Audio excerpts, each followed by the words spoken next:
Thanks everybody for coming. It is the second installment of our lecture series.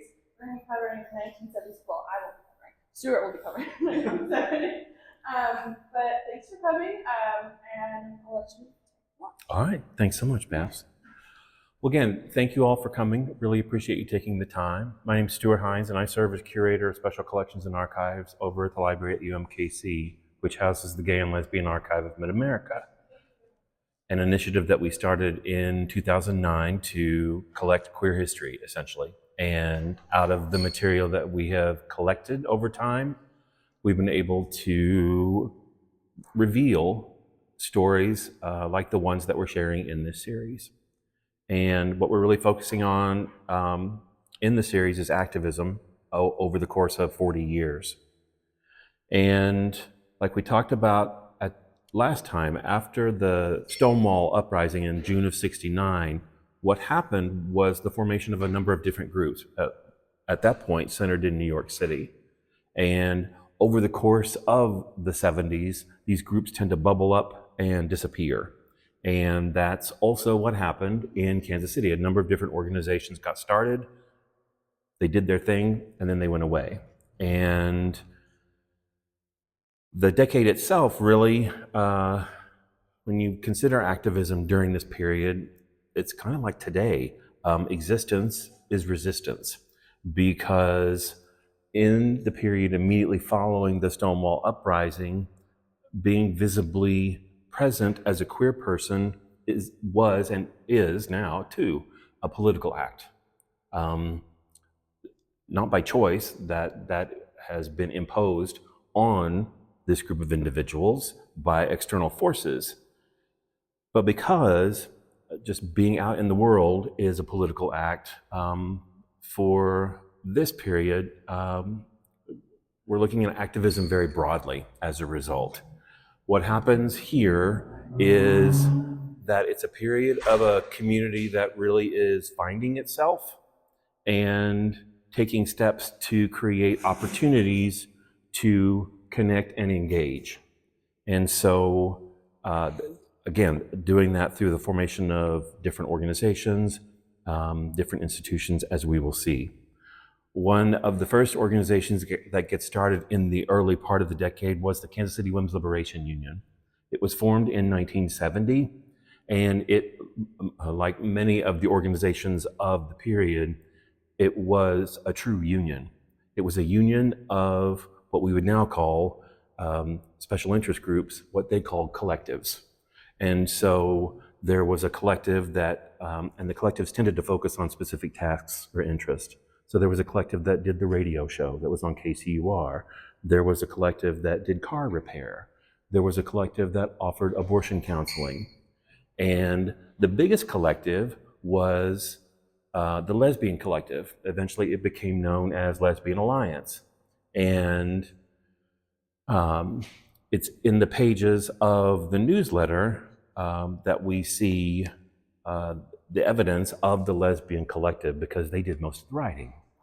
They were housed at the corner of 52nd and Tracy in this little structure. This is what it looked like in the 40s, and then the tree grew in front of it. And that house happened to be owned by Rockhurst College at the time, Rockhurst University now. And when the people at Rockhurst found out that these women were offering abortion counseling, they pulled the lease and kicked them out. And so they ended up moving up into this neighborhood onto Charlotte. But like I mentioned, in their publication, the content itself was much like The Ladder. If you remember The Ladder from last week, The Ladder being the homophile publication from the Daughters of Bilitis. Lots of personal writings, book lists and reviews, national news, and then organizational information and news.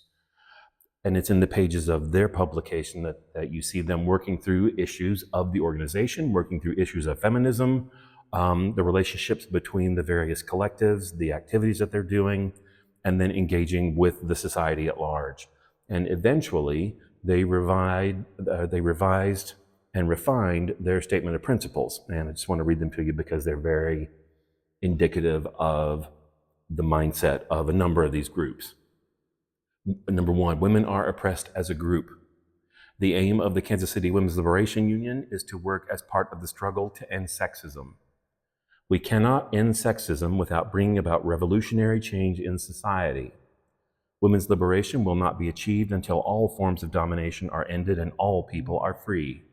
We are committed to building a movement that embodies within it the humane values of the society for which we are fighting.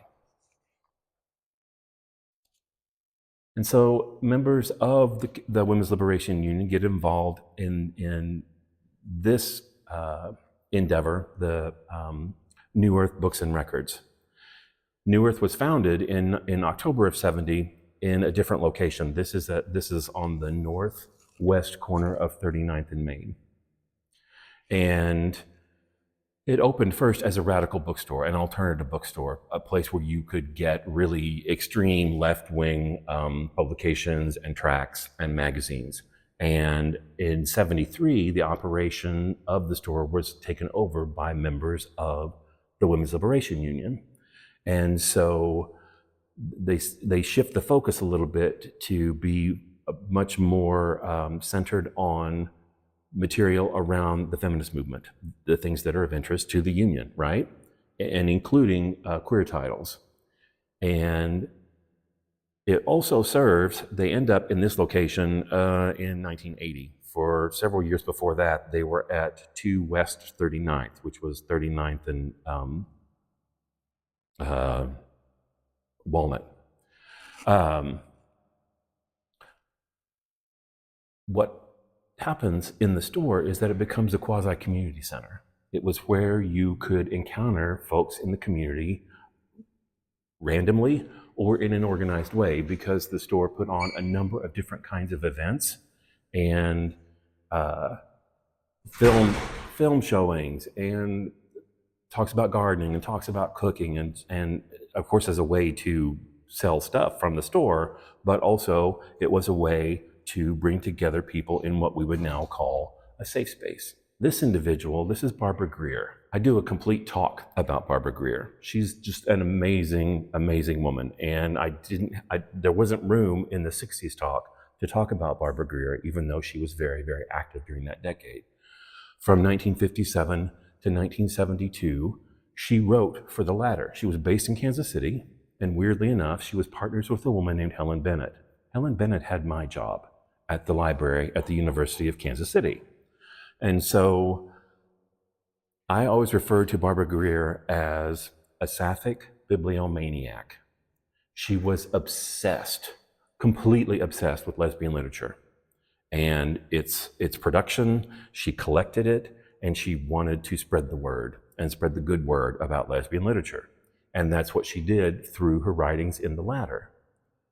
She wrote under 12 different names for the latter, in part of her own choice, but also the editors encouraged her to do that because then it looked like more people were writing for the publication than actually were. She did so much. One year, on top of the other writings that she submitted to the publication, she contributed 171 book reviews in 1 year. The year before that was 165. It's just amazing, her productivity and her commitment to this passion.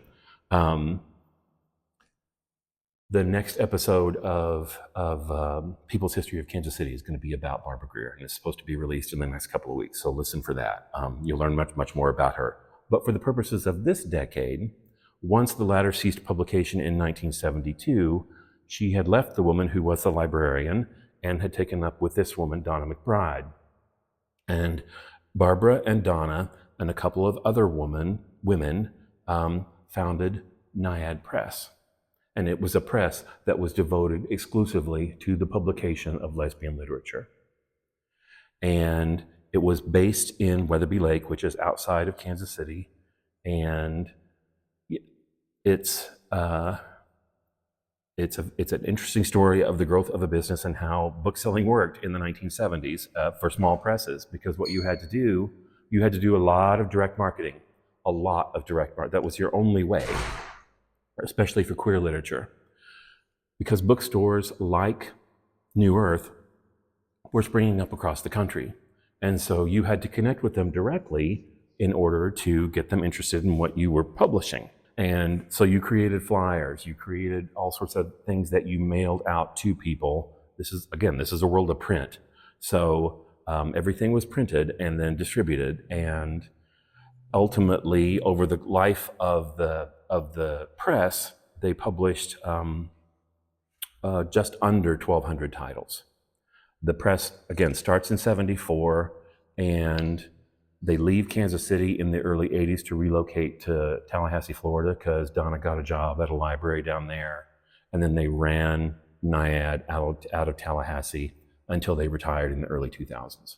Ultimately, too, they were so good at what they did, it became the biggest lesbian press in the United States.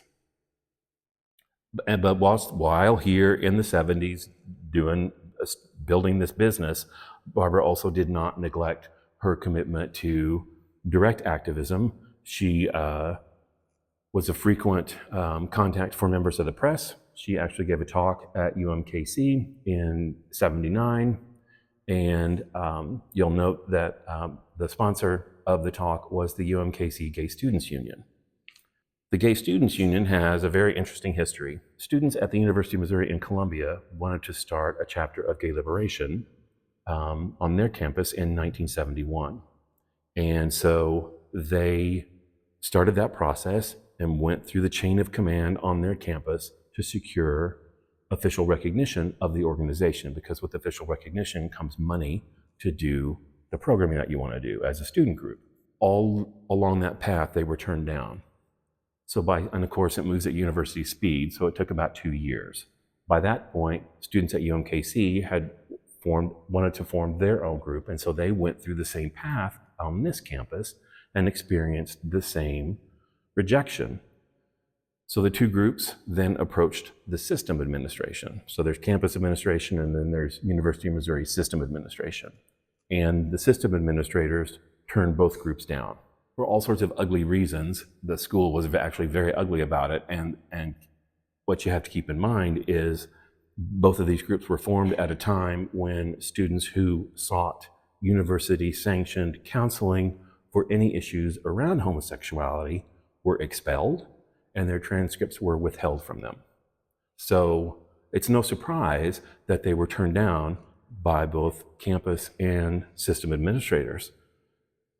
But the students didn't stop, they sued. The first case was decided in favor of the university, and so the students appealed to an appeals court, which decided in favor of the students, and the school appealed to the US Supreme Court. The Supreme Court declined to hear the case, and so the lower court ruling in favor of the students stood, and that set the precedent for recognition of these kinds of groups at colleges and universities all across the country. That took 5 years. And it wasn't until, they won. And it wasn't until 1978 that UMKC had its student group. And this is the fall of '78. They were very active for a couple of years, as evidenced by the fact that they brought people like Barbara Greer in, but the organization was gone by 1980, when this 18-year-old student who was looking for such a group came to UMKC and couldn't find one. The student group was gone. That original group, back in the early part of the decade, actually moved off campus and formed what they called the Gay People's Union, and became a community-based organization. And it was, their efforts were aimed at, again, connecting people and giving people the opportunity to engage in all sorts of different kinds of conversations around being gay, around the political scene, the social scene, whatever it might be.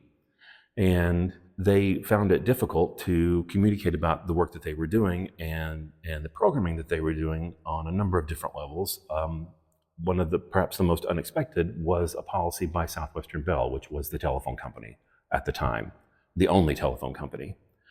Southwestern Bell banned homosexual groups from being listed in the telephone directory, both the yellow pages and the white pages, so they couldn't be listed even in the phone book.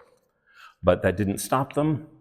And they continued to do the work that they wanted to do, which included, of course, publication of a newsletter. And this one on the right, on my right, on your left, is from October of '74, and it is literally a one-page letter of news from the organization talking about the upcoming events. In every letter, they always need money, they always need volunteers, the typical kinds of things that you find from an organization. A year later, they've obviously got somebody involved who knows more about layout, and it's more of a little, like a real little publication. It included a community calendar, which is indicative of how engaged they were in the community and knew what was going on. In 1974, this group got started, Gay Community Services, which of course overlaps with the Gay People's Union. And as their name indicates, they were really focused on services, providing services or referrals to services, social services, mental health services, legal, healthcare, that kind of thing. So they were a nice ancillary to the more direct engagement that the Gay People's Union was trying to achieve. And they weren't competitive. They worked hand in hand, and they worked in tandem to do some of the things collectively.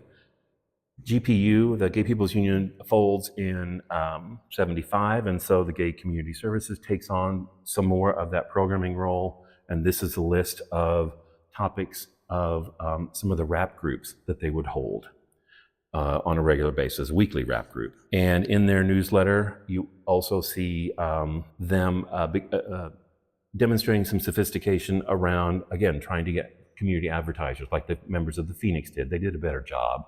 There were more businesses to approach, and it's just interesting to see the variety of businesses that felt it worth their while to invest advertising dollars aimed at this particular market. So the two groups in 1974 collectively opened the Gay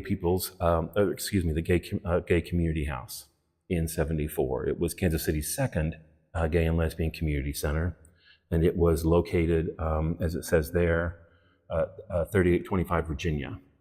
The house is still there, and it was there that they were able to offer this safe space to members of the community, and this is where they did a lot of their programming. People also lived at the Gay Community House, much like they did at the Phoenix House, and so it really was another community center for the gay and lesbian population. Gay Talk was founded by Gay Community Services and a group called the Mid-America Gay Ecumenical Foundation in 1975. And it originally was an information line. Where's the leather bars? Where's the lesbian bar? Where's the cruising spots? That kind of stuff. And over time, the folks who worked, the volunteers, it was all volunteer. The folks who worked the phone line also had to get crisis training because folks would call in crisis. And they had to learn the skills to deal effectively with those kinds of issues. The hotline was run through people's personal phone lines. It was some setup where when you dialed this number, and it was a button that you turned or clicked or something, and so that way you could just answer the hotline at your home. You didn't have to go to Gay Community House or some other facility to run the hotline because it was a 24-hour hotline. Again, difficult to promote because of the prohibitions from the phone company about these organizations. In June of '75, we see the Gay People's Union and the Kansas City Women's Liberation Union and two other organizations collectively and collaboratively produce Kansas City's first Gay Pride Festival.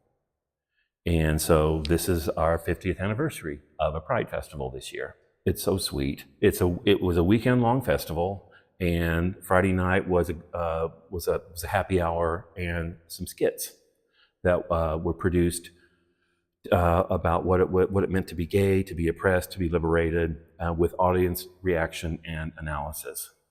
And then Saturday was more workshops around politics, workshops around religion and Christianity, a workshop about the men's community and the women's community working together. Then on Sunday there was a celebration at the community center, and there was a picnic brunch afterwards, a potluck brunch. The Gay People's Union newsletter later reported that people from Manhattan, Kansas, Omaha, Iowa City, and Joplin had all been in attendance at the festival. And one of the other sponsors of the festival was the Metropolitan Community Church. MCC had been founded in 1968 by Troy Perry in Los Angeles, and as an alternative to these, I guess what we would now call unwelcoming congregations. And congregations then got set up all across the country. And the local chapter of Kansas City's MCC Church first began meeting in Volcker Park. At this point, Volcker Park was known as the People's Park. It's where all the hippies hung out. So they considered that to be a safe opportunity for them to gather, and they gathered under the pine trees on the west side of the park that run along Oak. And ultimately they relocated to the Asylum Coffee House, which was near 38th and Broadway, and then also what's now All Souls Unitarian Universalist Church at 45th and Warwick gave them space, until in 1976 they found a permanent home at this church at 40th and Harrison. And they were at this location until the mid-1990s, when they moved to their current space at 3801 Wyandotte. In 1976, the National Republican Convention was held in Kansas City, and this provided an opportunity for some local and national activists to gather and protest at the convention. And it was a contest between Gerald Ford and Ronald Reagan. Ronald Reagan almost won, but he didn't. It would take him 4 more years. And so there were protests, and the mainstream press tended to lump together these protests collectively as sort of the crazies, the yippies, the crazy religious people, and the crazy gay people. And so that's how they were reported on. The members of the gay community were prevented from giving out leaflets stating their stances on different political issues, and they fought back and ultimately were able to hand out those leaflets, and that's what they handed out, talking about, again, the different issues that were of importance to them. And we have a really interesting little recollection from the protest. We walked down the front slope of the park past the rock band clattering at the base of Liberty Memorial toward Pershing Road and the chanting yippies. The gays would soon follow the yippies. The protesters, prodded on by bugle calls, formed a line on the north side of Pershing facing Crown Center. I noticed some incongruity here. These protesters who had been so cool, so mellow, so stoned up on the mall were now shouting their slogans vehemently, seemingly out of character. The police formed a human barricade along the median strip, sternly facing the demonstrators. A mixed crowd lined the south side of Pershing, consisting of Ford supporters, 2 Jesus people with a megaphone, interested spectators, and some delegates. These delegates scurried back and forth between the events at Crown Center and Union Station, all huddled up within their expensive suits and dresses. Occasionally, some would work up the fortitude to peer out at the noise. Finally, about 15 gays joined the protest, marching together across Pershing under the banner "Sodomites Unite." One long-haired redneck yelled, "Here comes the queer brigade," and the media moved in for a close look at these exotic creatures, covering them with a goodly dose of bright white light. So it's just an interesting first-person account of the protest at that convention. The next summer, in 1977, another group forms called the Christopher Street Association, and it was formed by a small group of, core group of about 3 or 4 people, one of whom was Leah Hopkins, pictured there on the cover of a magazine called Spectrum. And the Christopher Street Association was formed just after the Pride Festival of 1977. And the timing was good because in July of 77, Anita Bryant descended upon Kansas City, fresh off the victory of having the ordinance that protected gay people overturned in Miami, which was a huge national story. Anita Bryant became a national celebrity, and from her anti-gay work as part of that campaign. And so she came to Kansas City to perform. She was a singer, and she performed at the National Convention of the Christian Booksellers Association, which was being held at Municipal Auditorium. And so Leah and other members of Christopher Street did a phone tree. You guys know what a phone tree is? It's where one person calls 10 people, and then those 10 people call 10 more people, so it just spreads. And as a result, they got anywhere between 400 and 600 people at the protest of the appearance of Anita Bryant. While this was a common slogan that was used in other kinds of protests in the 60s, the impact here is from the fact that Anita Bryant called her campaign Save Our Children, because it was her insistence that because gay and lesbian people could not reproduce, they recruited children to become homosexuals and along the way molested them. So it was a successful protest, and afterwards the Christopher Street Association released a statement to the media. We would like to thank Anita Bryant for the fantastic total media coverage she has afforded us across the country. We could not have done it without her. We would like to state that her campaign won't work. An intelligent and aware people, we refuse to be demeaned in any way and forced back into our closets. The time has come for the gay community to stand together and make a public statement of solidarity. We are together, we are not alone, and we are not afraid anymore. This is a demonstration of gay pride, solidarity, and community support. The next summer was another Pride Festival, organized again in part by Christopher Street and the MCC Church and some other orgs, and was a week-long celebration. And one of the events, one of the culminating events, was bringing Sergeant Leonard Matlovich to Kansas City, and he had gained national attention for coming out as gay while still serving in the military. Of course, he was released from the military for doing so. But like I said, it was a week-long celebration, and what was unique about, of course, they had to fundraise to pay for the event, and this is one of the events. I love this little flyer. It's handmade. It's so cute. It's a band, some disco band, at the Sundance, which was a bar that was around over in Westport. But what was unique about this festival was that it featured Kansas City's first Pride Parade.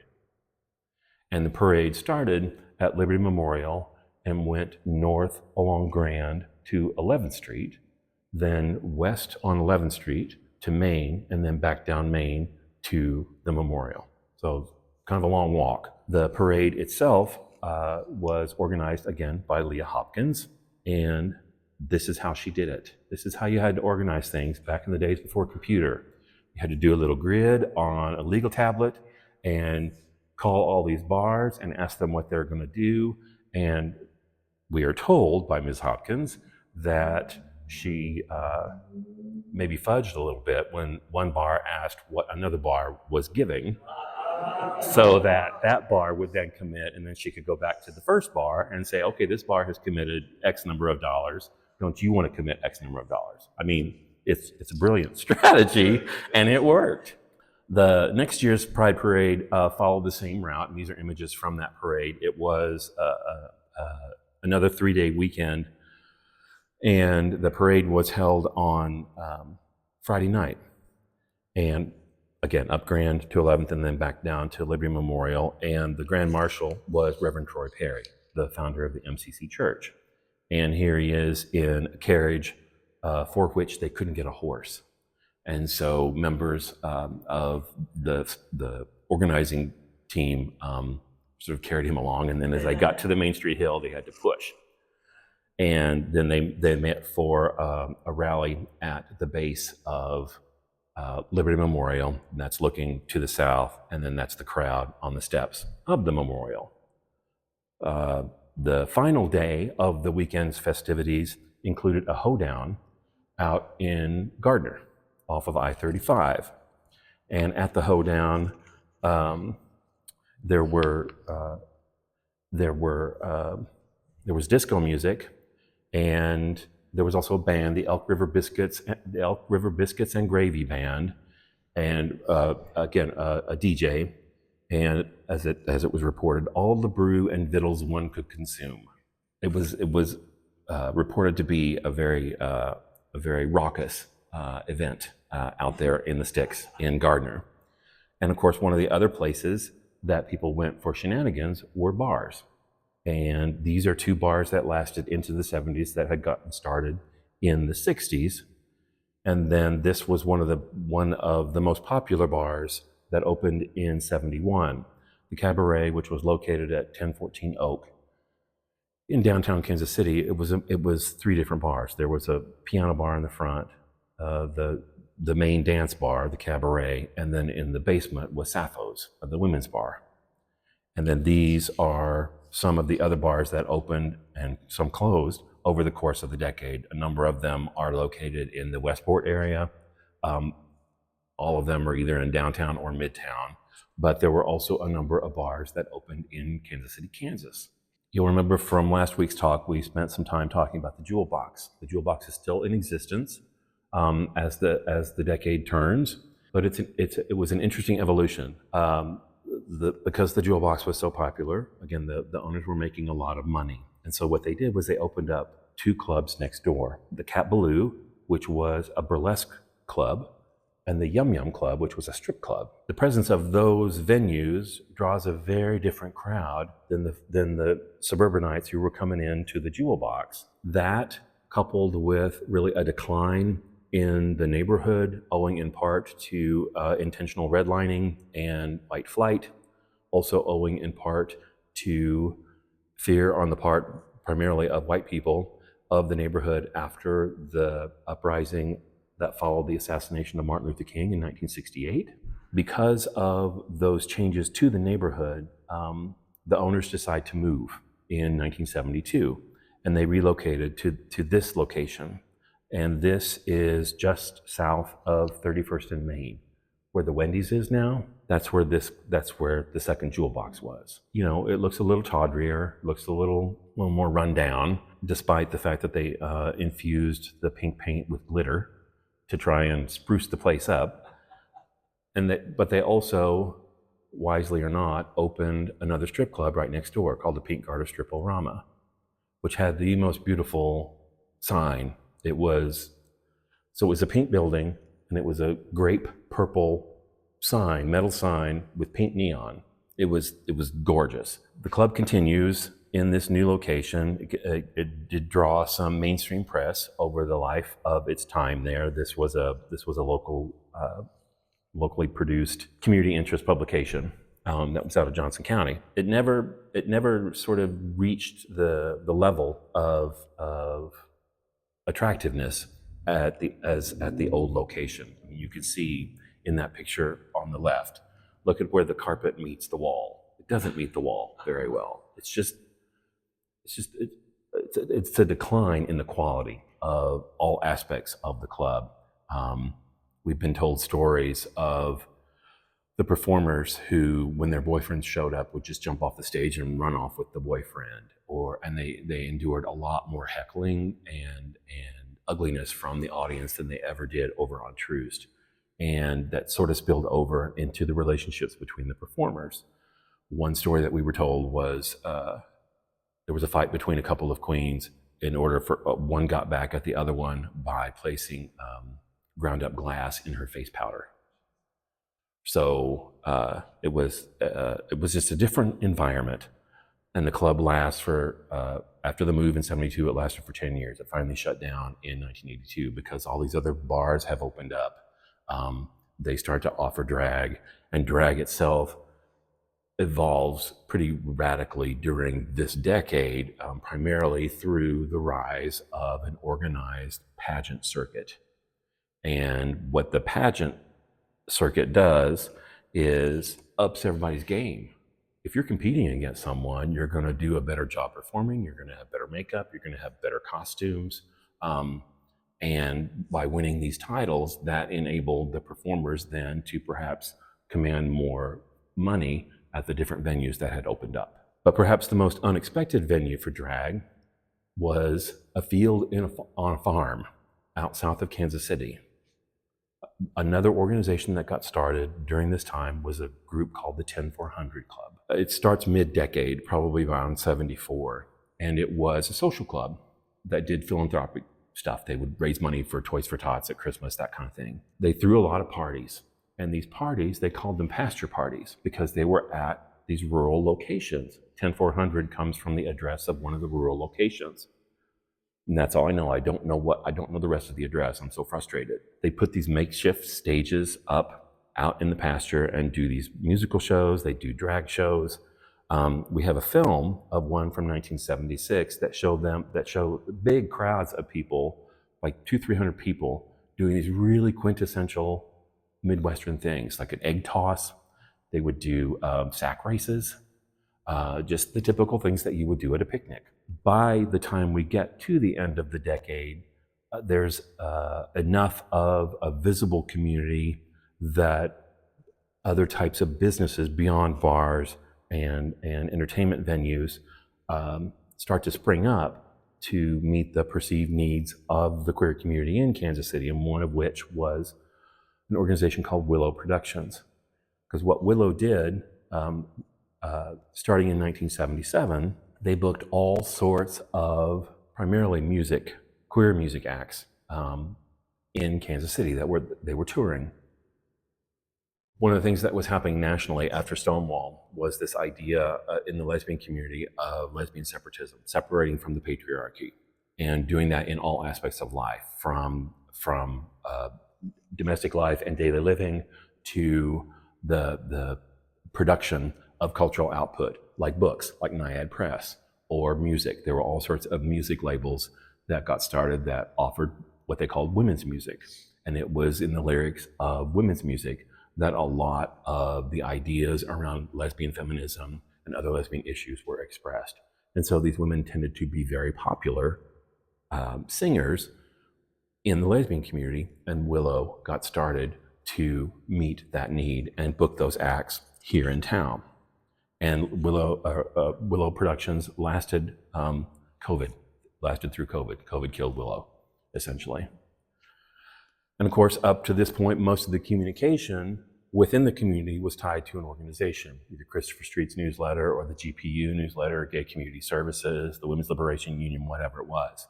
This, to my knowledge, is the first commercial gay-oriented publication in Kansas City. And it was a source of news that you really couldn't get anywhere else. And it didn't include the sort of organizational stuff that the newsletters did, of course. I mean, it was a commercial publication. But in this issue, they report on the Anita Bryant protest. And it's in this publication that we learn that a number of the people who were in attendance at the Gay Christian Bookseller, at the Christian Booksellers Association meeting, also were seen at local gay bars. So big surprise, right? But the Star wasn't going to report on that. So from that letter of news that we saw from the Gay People's Union in 1974, 5 years later, we have 3 different commercially produced publications that are aimed at the community.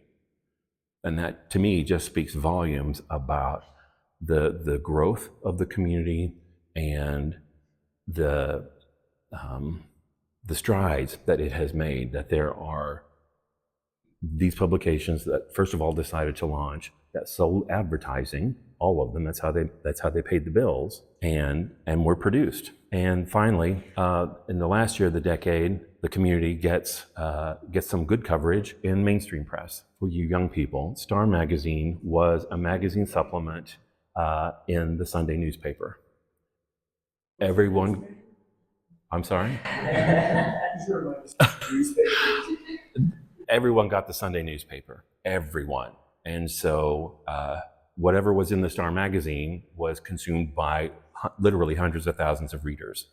And so to have the community featured in the summer of '79 on the cover of Star magazine was a huge deal. Unfortunately, the article reads like a sort of anthropological expedition into this community of this strange group of people who, with their habits and their venues and their locations and locales and differences from the rest of us.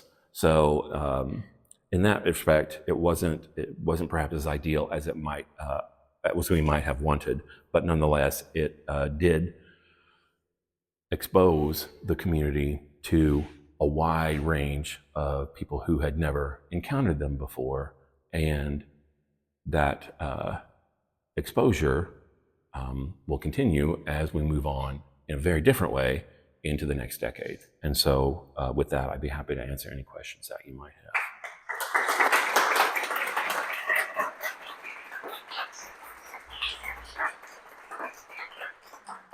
Sir. So I'm curious about any visibility of who we would identify today as non-binary or trans people in publications and organizations. And was there internal strife or resistance? We know there has been in feminist groups, but is there a sense of that you get from the materials in your? Not in this decade. Not in the pages of the newsletters or the commercial publications or anything like that. You start to see little hints of that as we move into the 80s. And then we really see the presence of that letter of the rainbow in the 90s. When we look at the 70s, it's really about establishing a presence for the L and the G, not even the B or the T or the Q. And that's really the thrust of the overwhelming bulk of the records that have shown up into the collection. Is really just looking at those two populations. Yes, ma'am. You mentioned there was an intentionality gay and lesbian groups being more. Do you see that? Was that successful in the city history? Was there more collaboration from that time, or were they still pretty disparate, women and men? Earlier in the decade, you see more of the coming together. As time goes on, you start to see more of a split, and the Lesbian Alliance really becomes just not antagonistic, but just disassociated with like Christopher Street and some of the other organizations. And then with the onset of the health crisis of the 80s, folks come back together. Yes, sir. Who ran Willow Productions? Linda Wilson. Linda Wilson ran Willow almost from the very beginning, and she had a women's music show on community radio for a good 20, almost 30 years. Would that be on 90.1? 9.1, KKFI, yeah. I mean, that is a long time. Yeah. To produce that work. Yeah, and any event, any community event, any pride event, anything, there was Linda setting up the stage. Every event, it was amazing. She was just, she's since retired to Florida. She was a workhorse. Yeah, yeah. She's still here. No, they retired down there. Was there awareness that there was only one author of book reviews in the latter for all those years, or how did that information become available? Was it the collection of GLAMA that exposed that? The fact that she wrote so many, well, it was just looking at that, because of course, she and two other women made an index to the latter, and in the index, because there were so many book reviews, they sort of list those separately and who the author was. And the pseudonym that Barbara Gurra used most frequently was Jean Damon. And so you have all these book reviews that were written by Jean Damon. It's crazy how much Individual research. Yeah. How did you find it was in. I just counted the index. I looked at the index and I just counted, because I mean, and this is how research used to happen when it was all paper-based indexing. And yeah, I just counted the number of book reviews. You hear him howling. Oh my God. So you were able to find that there were 12 different names. What did that proof look like in the archive? That came from other researchers. Her biographer listed 8, and then there have been other sources that have come across my desk since that list 4 others. Oh, by the way. Yeah. Yes. Yes. So it gets so weird. Okay, so she using 2 pseudonyms, Vern Niven and somebody else, they published this article about lesbian poetry in one issue of the Ladder.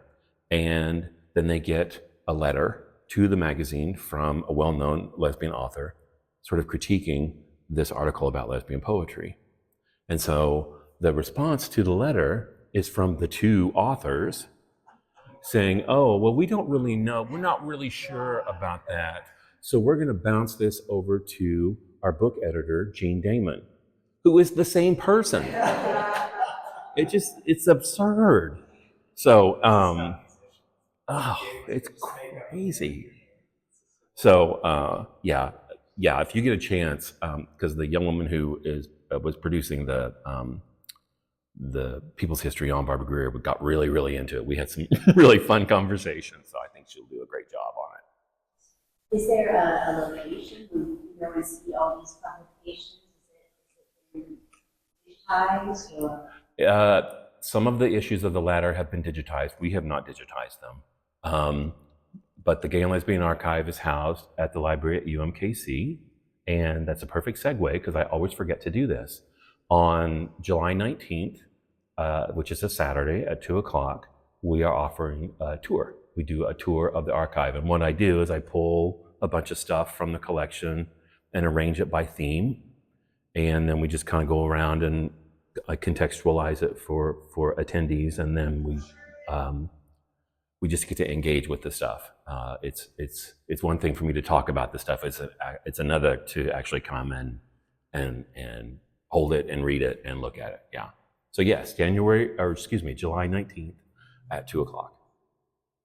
Thank you. Yes. You mentioned the first Pride Parade of 1975. The last time we talked about the Christopher Kerr Street March in 1970. Yeah. So is it just like branding thing, or like is that 1975 March? Like, how did that happen? Is it from built on other things that other people done in the country? Or? So the Pride Festival here was influenced by the Pride festivals that sort of emerged after that first one in New York in 1970.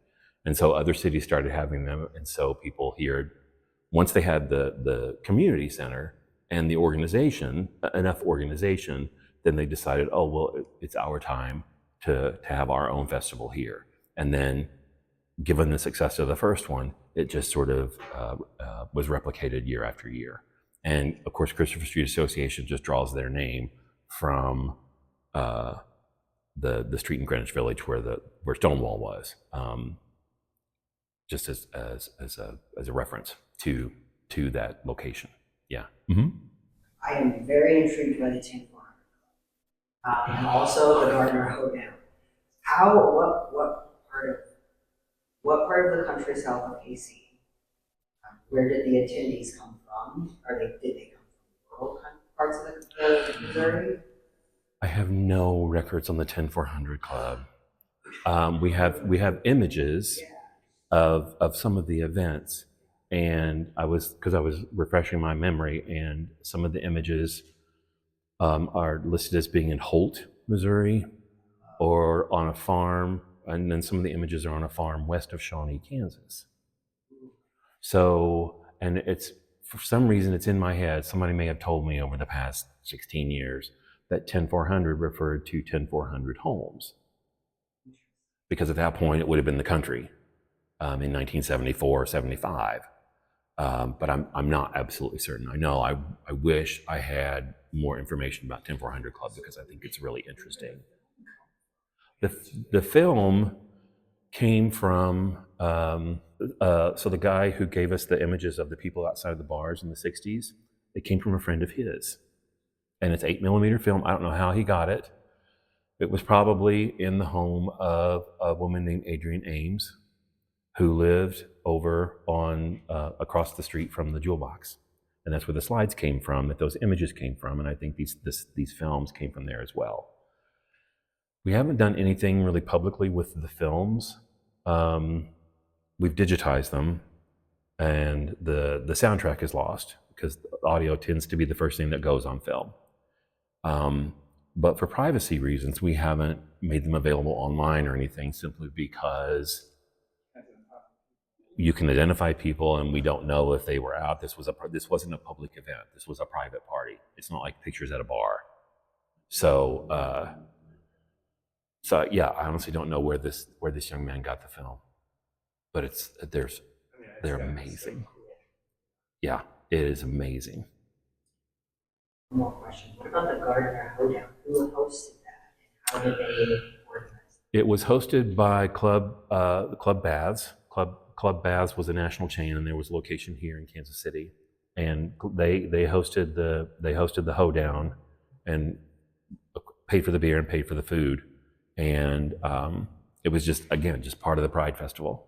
How did they find it? Venue in Gardner? It was probably somebody in the community. It was somebody's land. Yeah. It was private property. Yeah. Thank you all again so much for coming. I really appreciate it.